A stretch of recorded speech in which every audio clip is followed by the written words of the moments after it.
Now comes the important bit. Why do you need to identify them? Because what you have done in the PIG is basically you have identified who are the people, who are the stakeholders with high interest and high power, right? So you need to engage with them more effectively, keep them really happy about what's happening, or if something is not happening properly the way it should be, then you need to update them immediately.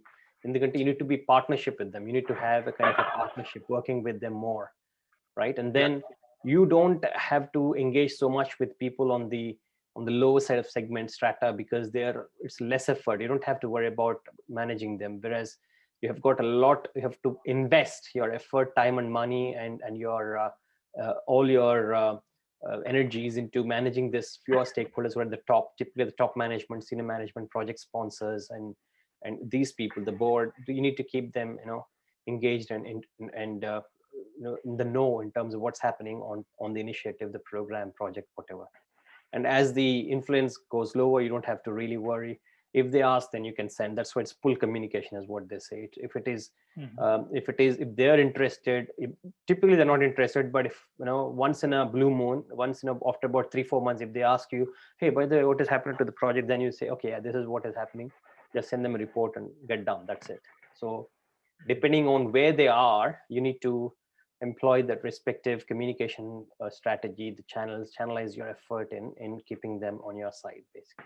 The partnership, again, accountability, responsibility, obviously that means that engagement level is two ways, involving joint learning, decision making, actions on both sides. So you need to keep them really, really engaged and up to date with what's happening.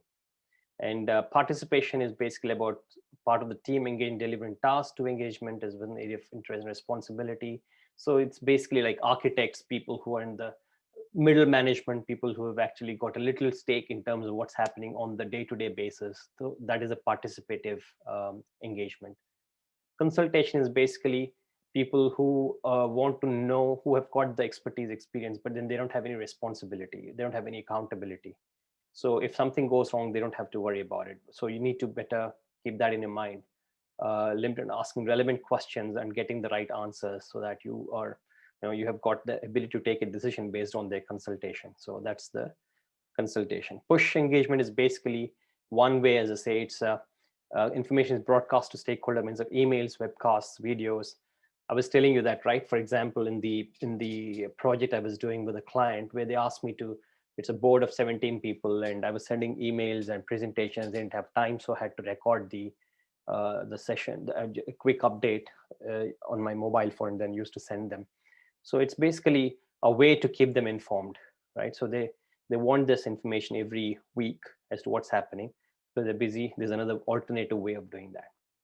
And pull is basically engagement level is still one way, but then the point is it is on request. They're trying to request, and then you just send them. No, it's a one-off case. Whereas this one is basically for a broadcast of different, so many